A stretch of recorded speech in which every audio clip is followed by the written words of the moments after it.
So yun nga, another successful month dahil sumahod na naman tayo ng medyo malaki-laki sa AdSense. Sobrang grateful ko at nagpapasalamat ako sa Panginoon dahil binigyan niya ako ng ganitong opportunity. Pero bakit imbis na pumunta ako sa mga mall at gastusin yung revenue ko like bumili ng bagong iPhone, bagong sasakyan or kung ano pa man, ay mas pinili kong pumunta sa kalikasan. Simple lang yan. Pakiramdam ko kasi pag nakakita ako ng puno, yung mga dahon na hinahampas ng hangin, pag naririnig ko yung mga ibon na humuhuni, pag nalalanghap ko yung sariwang simoy ng hangin, dito ko nararamdaman na napakasarap palang mabuhay sa mundong ito. Ito yung hindi mo mabibili ng pera, napaka-priceless ng buhay. Life is a treasure talaga. Baka naman sabihin ng iba dyan, YouTube, meron ka lang kasing pera kaya hindi ka na problema. Lodi, oo, hindi tayo ipokrito, kailangan natin ng pera para mabuhay. Yan din ang mga tinuturo ko sa mga members ko na na-monetize na halawakan nila yung pag-iisip nila pagdating sa mga ganitong bagay. Dapat mas priority mo pa rin yung mental, physical at spiritual health mo over money. Kaya kung feeling mo down na down ka ngayon, marami kang problema, you're feeling helpless and hopeless, Lodi, lumabas ka ng bahay mo, tumingin ka sa mga puno, pagmasdan mo yung mga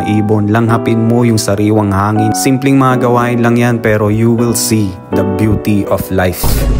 Kung interesado kang matuto ng YouTube automation at the same time ma-improve yung mindset mo, pumunta ka lang sa link in bio, may link dyan or i-DM mo ko. Kung may cellphone ka, sapat na yan para baguhin ang buhay mo, Lodi.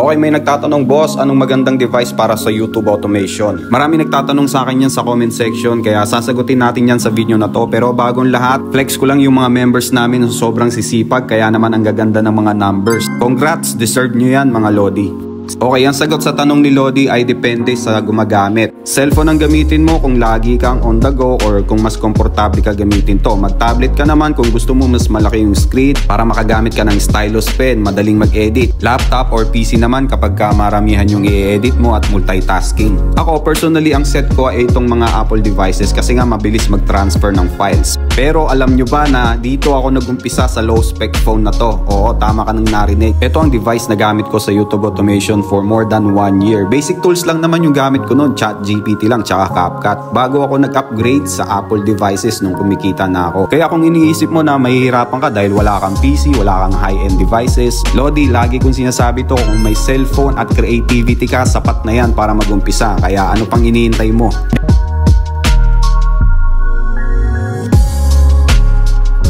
Halloween shorts. Nagba-viral na naman tong niche na to dahil nga magno-November 1 na. Million views talaga yan. Alam mo ba na pwede kang gumawa niyan kahit hindi mo pinapalitan ng niche mo? Tuturuan kita niyan, Lodi, para may kitain din yung AdSense mo. So stay tuned. Silipin natin tong channel kong Coco Pinas. Again, dami channel lang to. Hindi galing dito ang mga revenue ko. For educational purposes only lang tong channel na to. So meron tayong animal niche dito. So meron akong ginawang trend jacking strategy sa isa kong video dito. Eto, meron tong 5.m million views. Silipin natin to. In-upload ko to nung November 1, 2024 which is Halloween. Simple lang ng strategy, diba? Animal niche to pero pasok pa rin sa Halloween dahil Halloween costumes ng mga animals yung ginawa ko. Meron din akong cat version yan. Eto. Ganon ang trend jacking mga Lodi. I-apply mo yung niche mo ngayon sa trending topics or season like Halloween, Christmas, Valentine's Day, etc. Ilan lang yan sa mga strategy na tinuturo ko sa mga members ko na naging dahilan ng pagka-monetize nila. Basta always remember, gamitin mo ang imagination mo at creativity sa paggawa ng content. Focus lang, Lodi.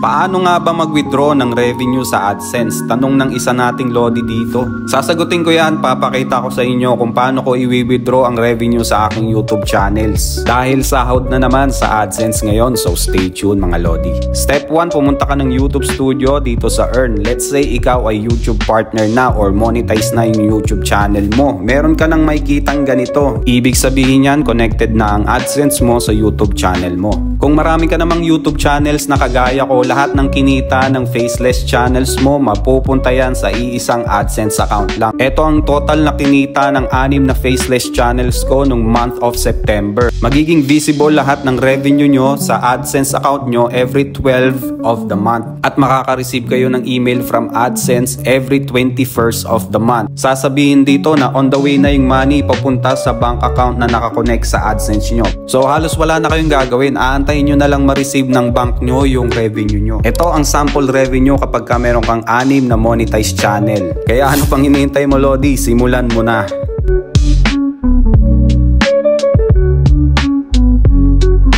May nagtatanong, Coach, paano paggalawin yung images? Ang tinutukoy ni Lodi ay kung paano i-animate ang mga photo gamit ang AI. Ituturo ko sa inyo yan hanggang sa dulo ng video na to dahil pwede nyo yan gawing content sa YT Shorts at pagkakitaan, so stay tuned. Gusto mo bang kumita sa YouTube gamit ang iyong cellphone, tablet, or PC at mapabilang sa kanila na na-monetize na? I-message mo lang ako sa aking FB or i-click mo yung link na to for full details. Okay, let's say meron kang images or photo na pina-generate mo sa ChatGPT na gusto mong pagalawin. Ito yung mga tools na ginagamit ko para pagalawin yan. Number 1, itong Kling AI. Maglalagin ka lang gamit ang Google mo at piliin mo lang tong image to video. Upload mo lang yung image at piliin mo yung video 2.5. Lagyan mo ng prompt na papagalawin mo yung character pati yung background. Limited lang yung credits dito sa Kling AI kaya siguraduhin yung tama yung prompt para ma-maximize nyo yung free credits. Hit generate at antayin mo lang mga 1 minute hanggang matapos yung video mo at eto na nga ang resulta nyan. Kung gusto mo naman ng unlimited, meron kang option number 2, pumunta ka sa Meta AI. Upload mo lang din yung photo na gusto mong pagalawin, lagyan mo ng prompt at eto ang resulta nya. Ilan lang yan sa mga bagay na tinuturo ko dito sa aming community na YouTube classmates at napakaraming AI tools dito na sinishare namin sa mga members para makatulong sa YTA journey nila. Kaya ano pang hinihintay mo?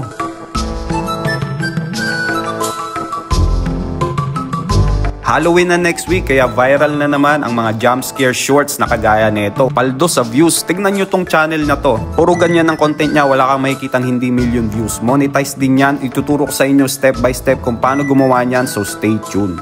Step number 1, hingi tayo ng prompt sa ChatGPT. I-type nyo lang dito yung naiisip yung nakakatakot na senaryo. Kahit Tagalog, si ChatGPT na bahala niyan. Just use your imagination. Madali nang gumawa ng prompt. I-copy mo lang yan at step number 2, pumunta ka sa Kling AI. Meron pa tayong natitirang credits. Limited lang to. Piliin mo lang yung text to video at i-paste mo dito yung prompt na galing sa ChatGPT. Choose 9:16 ratio at enable mo to para may sound effects. Hit generate at antay ka lang ng mga ilang minuto hanggang matapos yung video mo. At eto na nga ang resulta. Pwede mo na tong gawing content para sa iyong jump scare shorts. Wag mo lang kakalimutan. Lagyan ng background music. Lagyan mo ng channel branding mo. I-heavy edit mo yan, Lodi. Gusto ko lang i-congrats yung mga masisipag naming members na na-monetize at kumikita na sa YouTube automation. Ang dami nilang failures na pinagdaanan pero hindi sila sumuko. Kaya deserve nyo yan, Lodi. Congrats!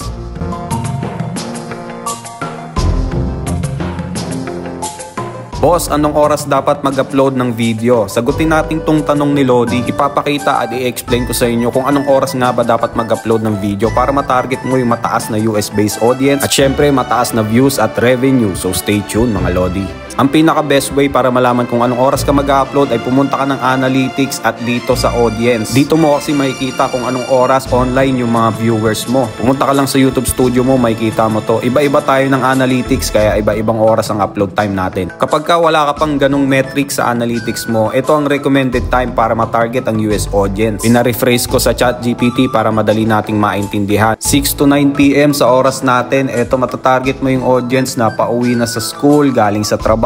Ito yung data na maraming users na online sa YouTube sa mga ganitong oras. Pag mag-upload ka naman, pindutin mo lang yung public at itong schedule. Ilagay mo lang dyan ng oras kung kailan mapapublic ang video mo. Pindutin mo lang tong schedule pag tapos ka na at okay na yan, Lodi. Importante ang upload time. Yan ang tinuturo ko sa mga members namin sa YouTube classmate kaya yung iba sa kanila maganda ang results. So ano pang hinihintay mo, Lodi? Daily uploads tayo dito mga Lodi kaya huwag kakalimutan mag-follow, like, and share. Kung gusto mo naman matuto ng YouTube automation at ma-monetize kagaya nila, pumunta ka lang sa Facebook app ko, link in bio or i-DM mo ko, Lodi.